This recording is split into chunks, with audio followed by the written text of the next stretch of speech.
Hi guys! Ako si Jessica Bargo at ngayon nandito tayo sa Oh My Matcha. Ito ang pwesto ng Oh My Matcha at siya ang barista. Dito lang yan sa Garden Villas 3, Santa Rosa. Nagka-crave ba kayong magkakaibigan sa matcha? Andito na ang Oh My Matcha. Tara at samahan niyo akong panoodin gawin ni Kuyang Barista ang aming mga drinks. Iba't ibang flavor ng matcha ang nandito. Hindi ka maboboard habang naghihintay dahil napaka-satisfying panoorin ang iyong iinumin.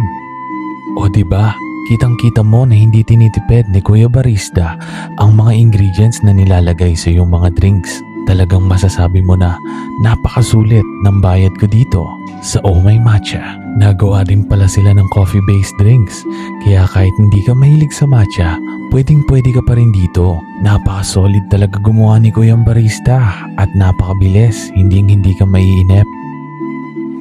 At ito naman ang presyo ng kanilang mga drinks sa coffee at ito naman sa true enjoyer ng matcha. Ayan si Jason at si Jessica. Tinitikman na nila yung gawa ni Kuya. Siyempre, andito rin si Farrell na inom ng matcha. At ito pala si Jumpio, member din yan. Masarap tumambay dito at mag-relax kasama yung mga kaibigan at pamilya. Ang sarap din ng cookies nila, promise, tikman nyo.